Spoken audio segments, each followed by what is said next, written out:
ছোট ভাই একটা তেল দাও তো আমাকে। ঠিক আছে ভাইয়া দিচ্ছি। এনেন ভাই।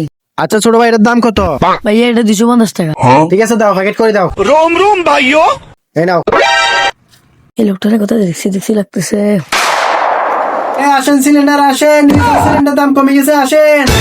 আরে তুই তো সিলিন্ডার বেশি সব বাকি রে, তোর কি অবস্থা? তুই তো পুরো সেন্স। কিন্তু তুই আমার তাপার মালিক কেন? ওরা থাপ্পড় বাড়ি আরো দুটো দেওয়া উচিত ছিল, তো আমাকে চিনিস? তোর সিনার কি আছে? তুই তো সিলিন্ডার বেশি সব পা। কাকে তুই সপ্পা বলতেছস? শফিক চৌধুরী বল।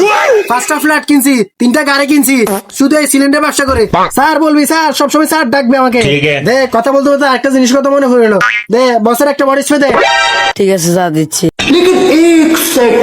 ঠিক আছে এটার দাম কত? 1200 টাকা বস। কি রে তুই আমার 200 টাকা চান, 1200 টাকা কেন বলতেছস? কেন বস, বাংলাদেশে এখন কি চলে? কেন বাংলাদেশে এখন সিটিংবাজি চলে? সিটিংবাজি। যেরকম আমরা 1200 টাকা সিলিন্ডার 2000 টাকা বিক্রি করে ফ্ল্যাট কিনতে পারেন, গাড়ি কিনতে পারেন, এরকম আমরা 200 টাকা চান 1200 টাকা বিক্রি করতেছি। এটাকে বলে সিন্ডিকেট।